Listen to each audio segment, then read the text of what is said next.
So, Boris, thank you very much for the nice introductory words. We decided with our colleagues over here that we will be quite short and down to the point, not touching the content, nevertheless, which we would like to present to you. And let me just start with a saying which I read a while ago, and it's something like that: good decisions are made out of experiences, but then experiences are made of bad decisions. And especially with regards to MOL, my company, we went through the pain, you can imagine, because 5 or 6 years ago we were found guilty in a paraffin cartel case, which ended up with a fine of 23 million euros we had to pay. And even more, the story is not yet finished because we are going through the private damages phase. So everything I have been listening to in the last 24 hours from my colleagues is a live reality to me. And if somebody would be interested, I could tell a lot about the practicalities of such a procedure. And the top on the pain is that we are sued in England.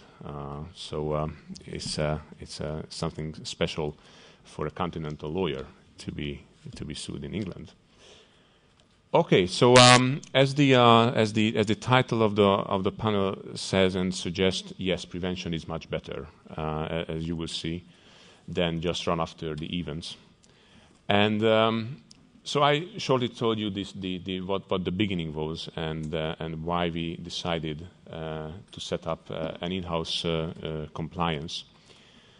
And me, as a lawyer, probably might sound a little bit odd to you, but if I should say in one sentence, then my message would be that it's very good to have excellent internal and/or external lawyers in the team. Nevertheless, what does matter for a company that is about to set up or run a compliance program is really the management support and the company culture. So I would say that legal and the legal stuff behind is, let's say, number 3 or number 4. But the factors which I mentioned to you, and I will talk about these things a bit later in more details, in my view and in my eyes, are much more important and relevant. Well, the commercial here, just for one slide, this is what MOL Group is about. And as you can see, our exposure is quite high because in the core countries, which is geographically speaking, Slovakia, Hungary, and Croatia, in each of these countries we are very strong, very dominant on many markets. And as it was clearly presented, I can just confirm that, first of all, the national authorities communicate with each other. And second, on the European level, you really have to focus what you report to the European Commission. Let it be just your opinion which you give to a control, to a merger, or if for whatever reason you are in the process, like it happened to us 4 years ago when the Austrian oil company wanted to hostilely take over MOL, and then I can tell you that it was quite an experience, and also it was in the highlight of the European competition lawyers, because first of all, in the energy industry, a hostile takeover is not really frequent because of the political surroundings.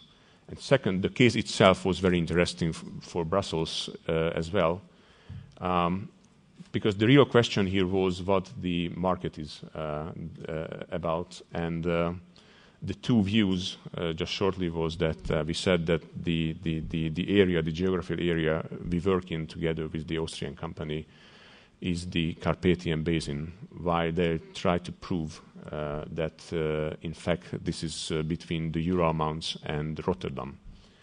And finally, we could prove, and the Commission fully agreed with us, that our market definition is the proper one, and therefore, finally, they had to give up the plan, because once it had been approved by the Commission, then monopoly would have been created in the Carpathian Basin. So these were the factors. So first, the paraffin cartel case, and then the hostile takeover attempt of the Austrian peer that really put into motion, and we decided to set up a compliance team, which is today of 4 people, each of them coming from competition agencies. And besides the compliance team, we have a strong competition team. So there is a competition law team and a compliance team. And the distinction line between the two is that competition lawyers are responsible for daily advising, while a compliance team is responsible for checking the past. And if something is revealed, then we have to run, obviously. If that's serious, then we have to run to the agency of the given country or the European Commission to be first in the leniency and all other stuff that you could hear yesterday. So I'm not going to repeat that one. So as I mentioned, the most important the most important thing is that when you decide about setting up an in-house or internal compliance team, you really have to understand why you do that. And my personal experience was that the competition, of course, was very important. Nevertheless, the people at lower levels, and these are the people who are responsible for the daily operation, and they make the deals and they sign the contracts, practically had no knowledge about the dangers and the jeopardy which they might pose the company to if they do something wrong. Just for your information, the fine we received, the 23 million euros fine from the European Commission for being participant in the paraffin cartel, was due to one person, only one. And so there was no conspiracy, there was no, a huge debate internally or in-house that we are going to raise the price together with the competitors. There was no management decision about it. It was just a one-man show. And the one-man show cost us this 23 million euros. So that was the learning point which really pushed us to go ahead and first start with a very intensive education and maintain the very intensive education of all those employees who are in the position to put the company in a very bad position, if you like, vis-a-vis the agencies.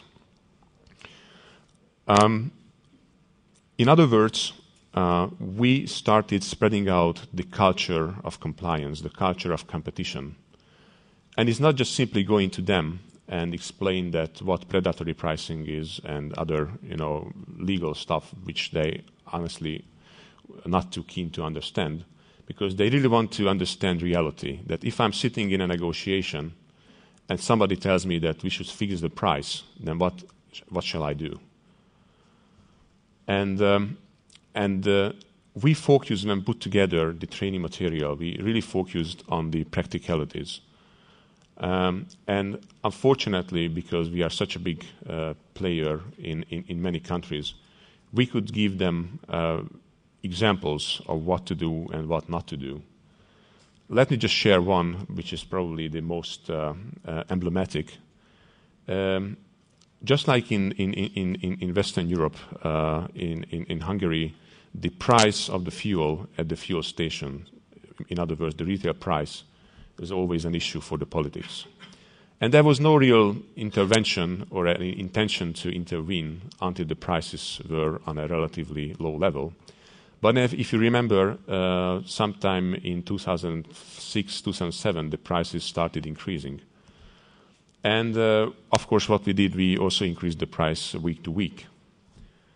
And just like in every country, in Hungary also there is an association of the fuel suppliers, if you want. And that time, State Secretary of the Ministry of Economics appeared at this meeting, and he stood up and said, "Well, I am here to tell you good news. I make a suggestion that we should fix the price at Hungarian forint level 270.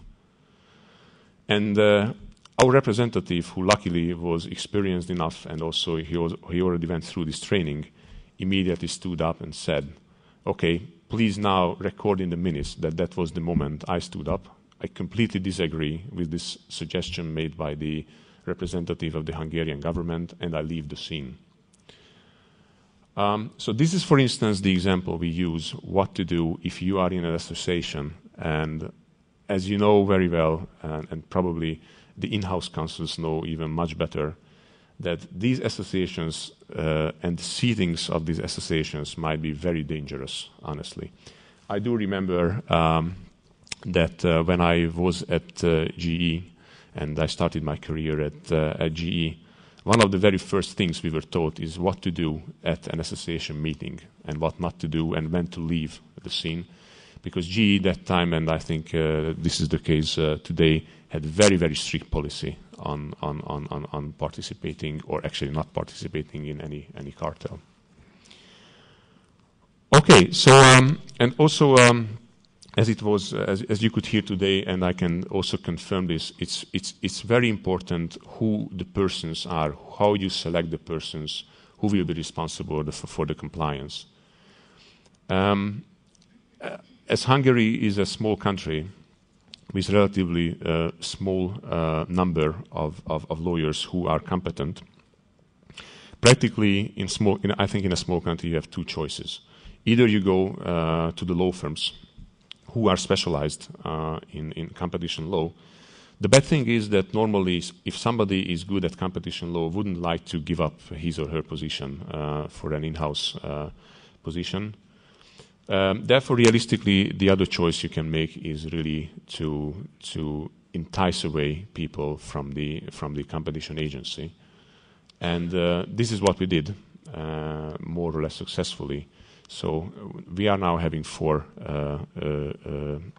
compliance lawyers, and they all come from the Hungarian competition agency, which has, by the way, the additional value that they are very much familiar with the methods the competition agencies use at, for instance, a dawn raid, or what are the very sensitive questions the agencies focus on.